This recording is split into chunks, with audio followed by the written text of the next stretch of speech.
Well. So, some more information about the Charlie Kirk situation.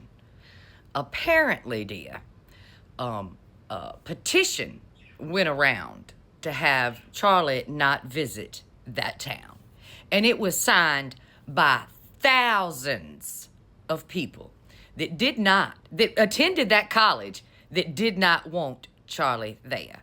So they kind of already knew that he was not going to be received with open arms, baby. But they did it anyway. They did it anyway. So that's a little bit of tea for you. Secondly, I have viewed the videos. I can't post the video on TikTok. I tried and it immediately took it down because it is very, very graphic. The video that I watched, he was speaking about gun control. And then pop! Right here. Blood immediately went everywhere and he slumped over out of his chair. I'm sure you can take to the interwebs to find the videos. They are showing them freely on the Twitter street. We have not got to know who the shooter is yet, but he is in custody, and they keep saying he, so I'm assuming it was a man, dear. But we have not got word yet on who the shooter is. I do know that there's been a bit of a rift in the Red Hat crew with some of the podcasters, dear. Particularly the little Nick Fuentes boy. Yes, you see, there's a branch of the Red Hats that have broke off from like Charlie Kirk and Tucker Carlson and Laura Loomer and all of them, and they have migrated solely towards Nick because of their being upset with the files and a couple of other things. And the group that follows Nick has not been very happy with people like Charlie Kirk. I'm not making any assumptions here, dear. I'm just telling you some of the information that I have consumed over the last few weeks about this rift. And we already know that anywhere Nick goes, trouble is sure to follow.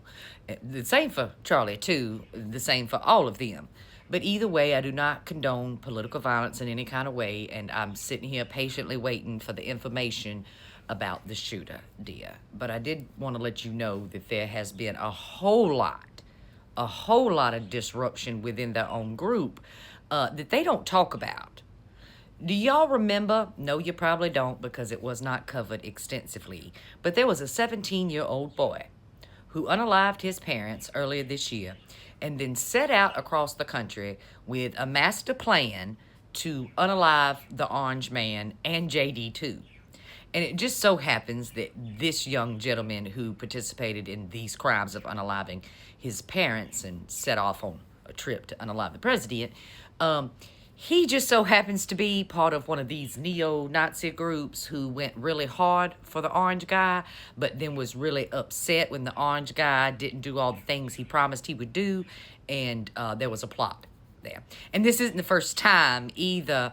There's a whole lot of red hat neo-Nazi kind of guys that have been very upset with the current regime because they were under the impression that if they elected these people up there, that we were immediately going to break out into some type of civil war or some shit. And they've been very unhappy. And the 17-year-old boy is not the only one.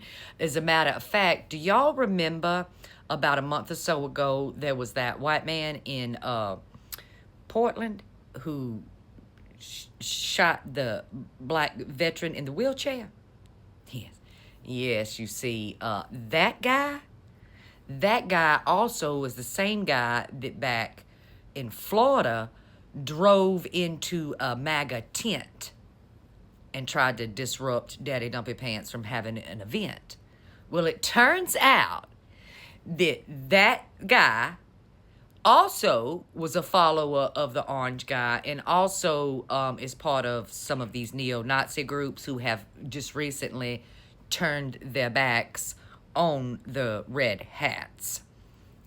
you can find photos of the guy who shot the black veteran, and you will notice expeditiously a tattoo on his right elbow, baby. A spider web tattoo. And that's what these white hate groups do. That's like a badge of honor. The spider web on the elbow is a badge of honor that says that I have unalived a melanated person, dear. So I'm very curious to see who this particular shooter might be, but you need to understand something, honey, because they're going to draft a narrative that it's, like they always do, that it's lunatic liberals, dear. But what we find out when we actually get the truth and the proof, just like the guy who tried to get onto Daddy's golf course down there at Brokeback Mar-a-Lago, you remember that white guy? Yes, honey. Yes, honey.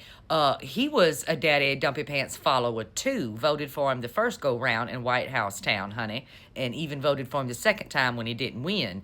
And then after learning that the orange guy had completely lied and been the need to vote him on Poontang after spending some time in Ukraine, he turned his back on Daddy and tried to unalive him. He was a prior red hat too.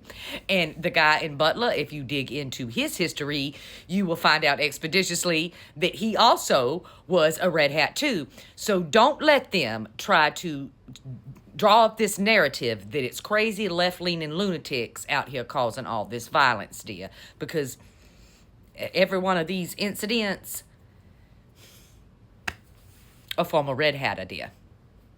You can't incite this kind of hate and violence in people and then not give them what they want and think that they will not turn around and enact that same type of insanity and violence on you.